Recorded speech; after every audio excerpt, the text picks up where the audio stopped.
Well, as I'm accustomed to saying this time every week, good morning, good afternoon, good evening, wherever you happen to be. This is yet another week when Trina, I'm Scott, and Trina is here.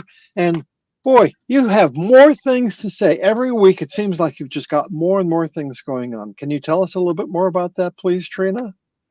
Well, Scott, I'm here. I'm trying to think of what we should feature on. We have the exhibit that we'll do something about a little later. I have two little baby caterpillars that we can try to see. They're new ones because the old ones have gone into chrysalis and are with other people waiting their emergence as butterflies. But this past week has been a very interesting thing. I think I say a little bit first about that because it points to the kind of crisis of thought that we're all in right now. This is not the first time I have heard of the doctrine of discovery. But I remember when I first heard about it, how appalled I was as a Catholic, because it started with the Catholics in the 15th century at the time, what they call the time of discovery. We say that Columbus discovered America.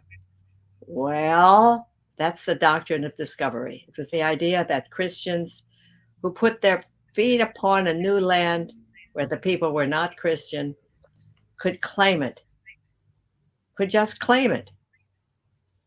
And it's apparently our current property features of boundaries and fences and legal documents all go back to that doctrine of discovery and right of ownership.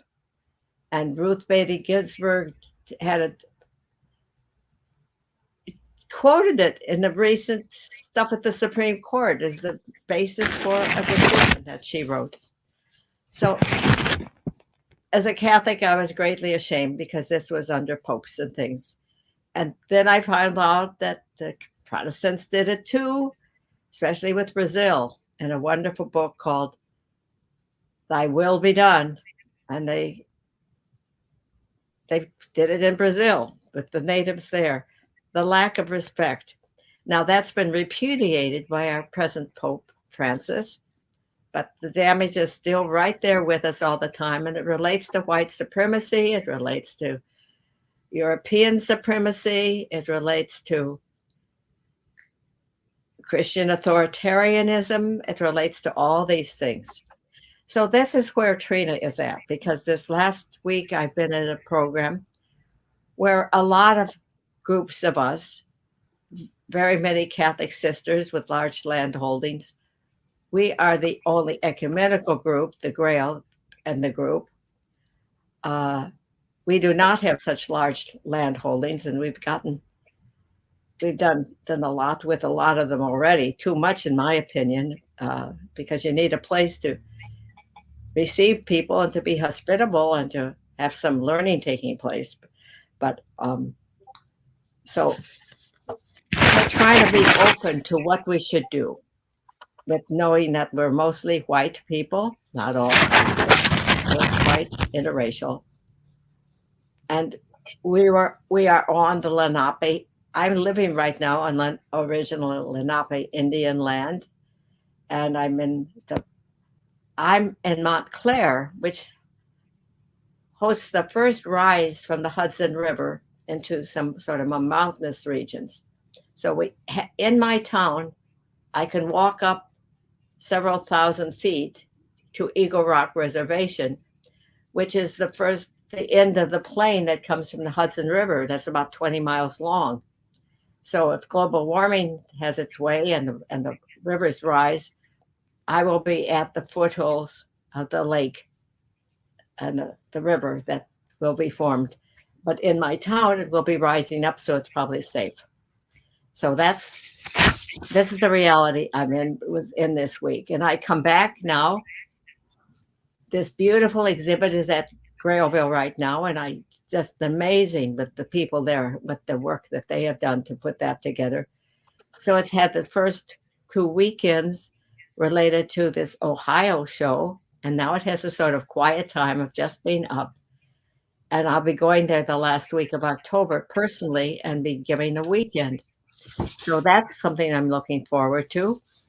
And then I'm going to be going to Utah for the production of Hope for the Flowers as a musical that was first done in 1984. So for 40 years, this young man who is a drummer and the woman who wrote the music have been carrying in their hearts the desire to do this.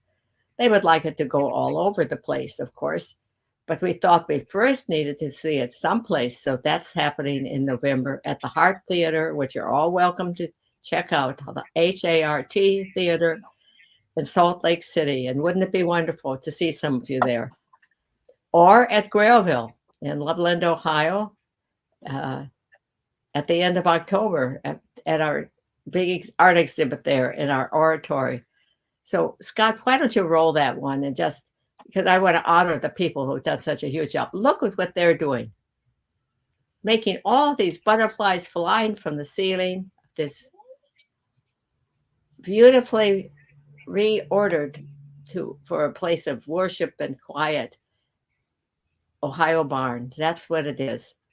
And it's structurally, when you're there, you don't feel that all you see is beams. You feel the light and the beauty of the place. And so this is the altar with the glass clear story that brings the natural light down. And here's the heart of Hope for the Flowers message. The way to stop your own search when you see someone in trouble and say, you seem in trouble. Can I help? That's what Yellow, the leader of love in that story, does. So here we are. And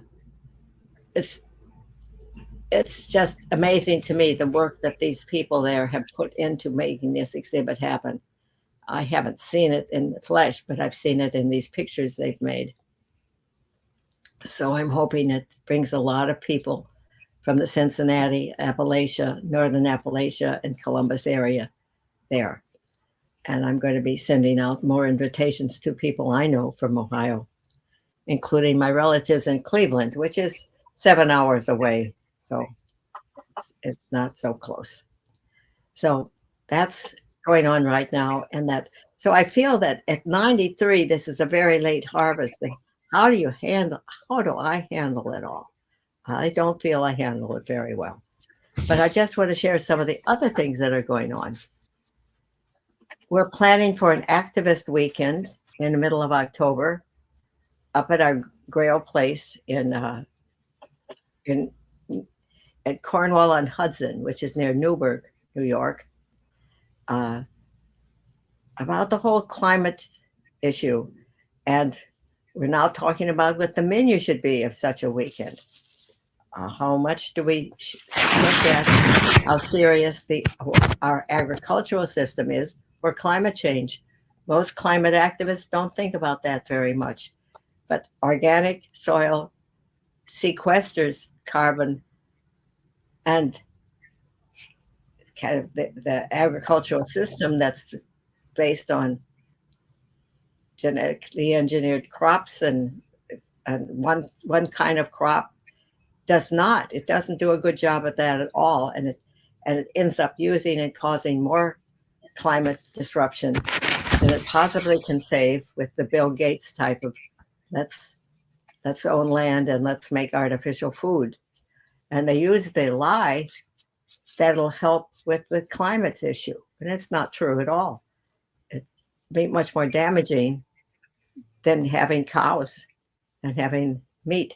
I'm basically vegetarian and vegan, but animals are very much part of our lives, and the right use of them and the right support of them is really essential to our well-being, everybody's well-being. So one of my questions is, how far does a person who has looked into something like the food issue very deeply for so many years, how far do I push that side of things with other activists who don't seem to know much about it? Aha. That's a question that we all have to ask as we are involved in things and we know something about. So there we are with all these things ahead of me and this election coming up. I don't know how you feel, but there's a surprise every day practically about who's aligning up with who Here we have Dick Cheney joining the Democrats' support, who's the author of the Iraq War with the lies that brought us into that one and all the deaths that came. And then we have other people I know and care about who have joined Trump. And when you asked him about war and this debate, he said, I just want to stop the killing. I just want to stop people dying.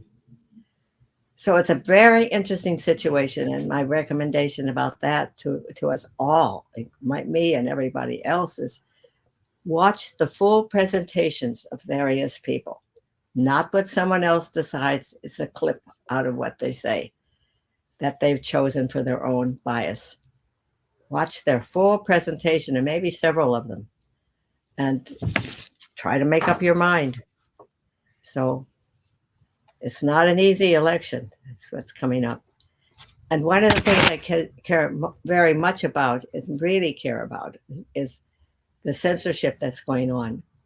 And you see it here in my country with it being proven about how the government was in collusion to the FBI and the CIA to take down certain people that they didn't like what they were saying, whether it was about COVID or other matters. And in France, it's terrible. The head of an outfit called Telegraph was arrested when he plane landed in France and is in jail right now because they wanted him to give them a back door so that governments could get into that program and know what everybody is saying. So, and you have now Brazil having kicked out Rumble, which is not allowed in France either. And this is a free speech platform. And free speech, our First Amendment, is for the speech that you don't like. There are laws already about yelling fire in a crowded auditorium. That's the kind of thing we need. But we need to hear each other. We need to hear the things that other people say because often the truth is there. Maybe not. Maybe it's the common consensus that's we hear, but maybe not. And if you put all the people who think differently away and you can't hear them, where are we going? Where are we going? So I'm definitely a free speech advocate and an anti-censor person, which is not maybe a popular position for other people. And we have now malinformation. I think you all, do you know what that means? Malinformation is information that most of the people who censor it know is true, but it's inconvenient truth. They don't want to have it out there. So that's malinformation. It's not misinformation. It's not false information. It's inconvenient information. So they're censoring that stuff too. Ay. So that's my political position right now. But it shows, I think I'm not the only one who's all mixed up right now and about the problems of the responsibility we have to vote and yet the difficulties of it all and who fact checks who and what the media role in all of this is, and if various media are biased in one direction or another, you have to really do a lot of homework yourself. So there's that. Okay, I think it might be time for us, and I think I should just show you my caterpillar, and I think I'll show you something that I have managed to keep alive, but I lost one orchid. But this is another one.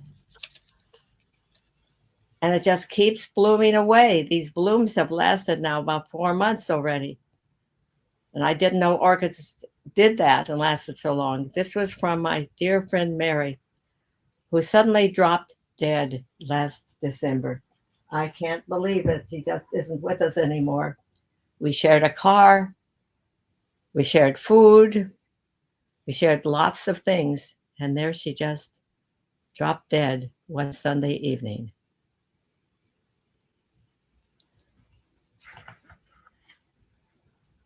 So, on a hopeful note, I want to end with trying to see if we can see this caterpillar.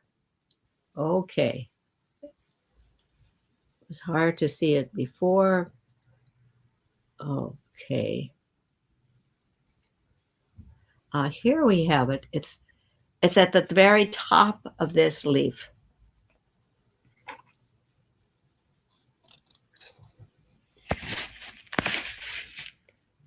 It's right in there. Okay, can you hear me, Trina? Go ahead and lift it higher so we can see it in the camera. Yeah, there we go. Oh, that's beautiful. We can see it really well. It's only Yes. about a quarter of an inch long. And of course, this is the time that most of them are flying to Mexico. We did not have a good season at all up here. I think it was too hot. And the reason that they, in late February and March, they fly from Michoacan in Mexico is to get away from the heat. And I don't think we did a good job up here in New Jersey too. It was so hot here that I don't think they did much during it, our great heat. But I'd like to end with the prayer, just the prayer, short prayer of St. Francis. Lord, make me an instrument of your peace. Where there is hatred, let me show love. And maybe we do that. And that's what I hope for the flowers stands for, and this program stands for, is radical sharing, freely chosen. Both parts are very important. So it's a very idealistic goal, but I don't know how we can manage to have peace in the world unless we start to practice it. Not share our war materials, not share our hatred, but share and find out what we have in common with each other and try to share that. So bless us all this week as we work through another week of puzzlements as we hear what's happening next in the world. So